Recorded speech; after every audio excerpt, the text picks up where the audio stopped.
Ustaz, saya tahun depan mau menikah.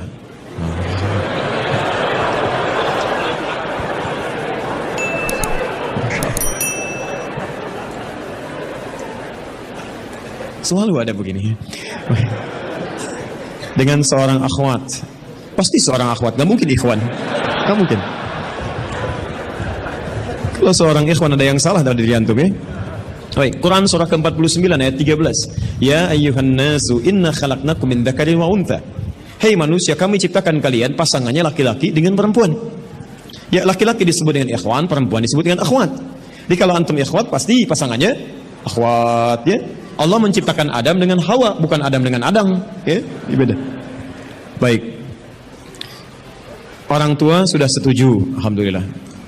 Qadar Allah beberapa hari lalu ia memberi kabar bahwa ia sudah menerima lamaran ikhwan lain. Masya Allah.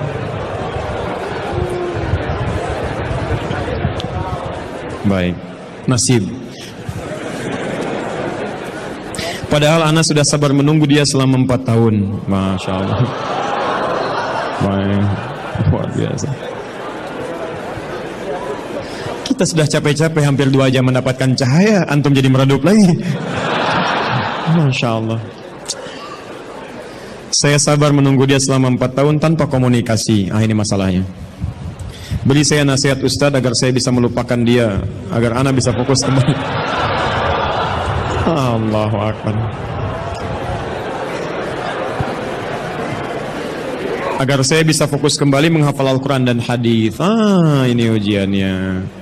Jadi pertanyaan saya, antum pengen menghafal Quran dan hadis atau pengen menikah? Baik. Quran surah ke-57 Al-Hadid ayat ke-22. Quran surah ke-2 Al-Baqarah ayat 286. Quran surah ke-3 Ali Imran alhamdulillah ayat 142, posisi paling kiri sebelah atas. Taib.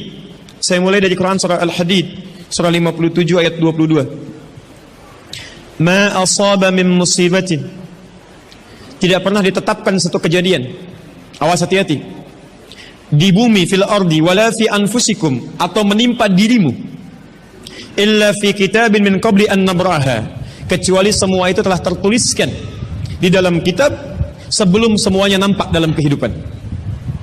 Ayat ini ingin memberikan gambaran bahwa semua kejadian-kejadian yang terjadi di muka bumi ini, termasuk dalam terkait aktivitas kita, termasuk dalam pencarian jodoh kita, semuanya telah tertuliskan, diatur oleh Allah Subhanahu wa taala.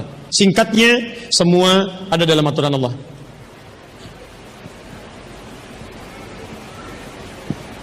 Fokus. Lihat, Allah telah mengatur si fulan hidup sekian sekian sekian, meninggal sekian sekian sekian, rizkinya sekian, jodohnya akan mendapatkan sekian sekian sekian.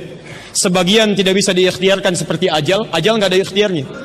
Anda tidak bisa ikhtiar untuk bisa menunda atau mempercepat ajal, langsung nggak bisa diintervensi.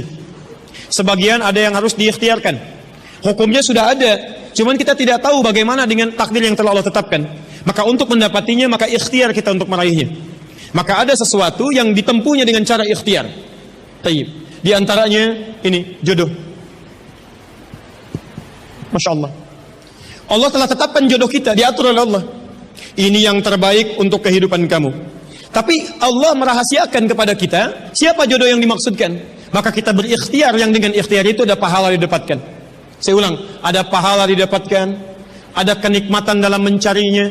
Bayangkan kalau kemudian nikah aja tiba-tiba tanpa ada pencarian. Antum gak akan pernah merasakan bagaimana nikmatnya ta'aruf, bagaimana nikmatnya mengenal, bagaimana mencari, bagaimana pahala bersabar, bagaimana nikmatnya berdoa, bagaimana istikharah dalam menentukan jodoh kita. Itu semua menghasilkan pahala dalam kehidupan kita. Maka yang pertama, lihat ketentuan Allah yang pertama, apapun ikhtiar yang telah Anda tempuh, maka semua ikhtiar ini tetap tidak akan keluar dari aturan Allah Subhanahu wa taala. Jadi kalau antum tadi sudah menunggu selama 4 tahun tanpa komunikasi, Masya Allah, sudah siap melamar, tiba-tiba Masya Allah dibalap oleh orang lain, kalah. Fokus. Maka bagaimana cara memahaminya? Perhatikan. Ikhtiar yang Allah tetapkan dalam aturan yang dibuat tadi, boleh jadi tidak harus selalu menyampaikan kita pada tujuan yang kita inginkan. Karena aturan Allah itu ketika ditetapkan akan bersanding dengan maslahat bagi kehidupan kita yang menjalaninya. Ingat ini ya, ingat. Aturan Allah ketika menetapkan, fulan rezeki kamu sekian, fulan fisik kamu begini, fulan jodoh kamu si fulan, si fulanah. Ketika Anda menempuhnya dengan ikhtiar, tidak harus kemudian Anda meraihnya sesuai dengan keinginan Anda. Contoh, maaf, Anda ingin misalnya sekolahnya ke ITB, Anda ikhtiar. Juara satu. Begitu tes di ITB, tidak lulus. Lulusnya ke IAIN. Misal, harap-harap ke ITB, masuknya ke IAIN. Harap-harap ke ITB, masuknya ke UNPAD. Ketika Allah kemudian menakdirkan Anda, misal, keinginan Anda ke UNPAD, keinginan Anda ke ITB, tapi kemudian tiba-tiba beloknya ke UNPAD. Bagaimana memahaminya? Perhatikan. Kadang jalan kehidupan yang telah Allah tetapkan bukan harus menentukan hasil sesuai dengan yang Anda inginkan, tapi Allah menetapkan sesuai dengan apa yang Anda butuhkan. Anda ingin ke ITB, tapi apa yang Anda dapatkan di ITB bukan maslahat buat kebutuhan Anda. Maka dibelokkan oleh Allah ke UNPAD supaya Anda mendapatkan apa yang Anda butuhkan dalam kehidupan Anda. Karena Allah mengabulkan apa yang Anda butuhkan, bukan apa yang Anda inginkan. Saya ulang, Allah mengabulkan hanya apa yang Anda butuhkan, bukan apa yang Anda inginkan. Ada 3 jenis cara pengabulannya. 1, jika kebutuhan Anda sesuai dengan maslahat kehidupan Anda meminta. Maka jika keinginan Anda dalam permintaan sesuai dengan kebutuhan Anda, maka segera dikabulkan. 2, ada yang ketika Anda memohon, Anda belum sanggup untuk mendapatinya. Nanti ketika Anda mulai sanggup, disitulah kemudian Allah berikan. Antum punya anak 5 tahun. Antum kaya, punya banyak uang, kemudian anak itu minta dibelikan motor. Dibelikan nggak? Uangnya ada, motornya siap dibeli. Anak baru 5 tahun, minta dibelikan motor, dibelikan nggak? Kenapa? Karena dia belum sanggup menggunakannya. Tapi Anda sampaikan, nah, papa punya uang, papa siapkan ya. Nanti ketika sanggup baru saya berikan. Demikian ketika Anda meminta kepada Allah Subhanahu wa taala dan memohon. Maaf, Anda mohon, belum dikabulkan juga. Boleh jadi bukan Allah belum mengabulkan, tapi Anda belum siap untuk menerimanya. Contoh, Nabi Muhammad SAW berdoa kepada Allah supaya kiblat dipindahkan dari Masjid Al-Aqsa ke Masjidil Haram. Kapan berdoanya? Sejak di Mekah. Kapan dikabulkan? Saat ke Madinah.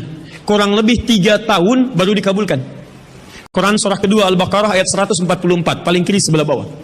Qad nara taqalluba wajhika fis sama' falanuwalliyannaka qiblatan taradaha fawalli wajhaka syatral masjidil haram. Muhammad, kami perhatikan engkau senantiasa menengadahkan wajahmu ke langit memohon, meminta. Lihat, maka mulai hari ini kami kabulkan doamu. Mulai palingkan kiblatnya dari Masjidil Aqsa ke arah Al-Masjidil Haram. Berapa lama Nabi berdoa? 3 tahun. Nabi Muhammad SAW berdoa 3 tahun baru dikabulkan oleh Allah. Kenapa baru dikabulkan? Karena pengalihan kiblat baru sesuai dengan kebutuhan umat Islam pada saat itu setelah 3 tahun. Nabi Ayub alaihissalam. Antum kenal Nabi Ayub? Kenal di mana? Kadang-kadang kenal Nabi Ayub. Luar biasa. Tadi malam di Dumai ada yang kenal Korun. Bulan lalu di Lampung ada yang kenal Fir'aun. Masya Allah. Di Pekanbaru kenal Nabi Ayub. Luar biasa. Itu siapa sebetulnya? Nabi Ayub itu diuji dengan penyakit luar biasa. Maaf, tadinya kaya, punya istri yang sangat cantik, anaknya 12. Hari yang bersamaan, hari pertama, maaf, diuji dengan harta semua habis. 1 hari. Hari kedua, anak semua meninggal. Hari ketiga, diuji dengan penyakit. Yang penyakitnya tidak akan pernah dialami orang setelahnya. Tidak juga dialami orang sebelumnya. Berapa diuji? 20 tahun. Beliau diuji 20 tahun. Apakah mengeluh? Tidak. Kata istrinya, kalau bahasa kita, papa kan Nabi. Angkat tangan papa, mohon kepada Allah. Mintakan sembuh aja, sembuh. Apa jawab Ayub? Berapa lama kita sehat dan senang? Kata istrinya, Masya Allah, 20 tahun. Berapa lama kita diuji begini? 7 tahun. Kata Ayub, nanti saja. Kalau usia ujian sakit sama dengan ujian sehat, sama-sama 20 tahun, baru saya memohon kepada Allah Subhanahu wa ta'ala.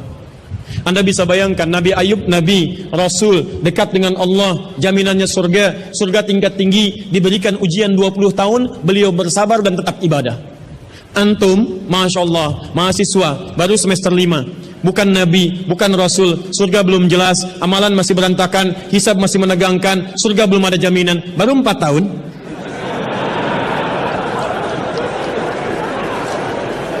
Itu yang terbaik buat antum. Yang terbaik. Jadi bukan berarti ketika Anda tidak mendapatkan dia, dunia hilang untuk Anda, tidak.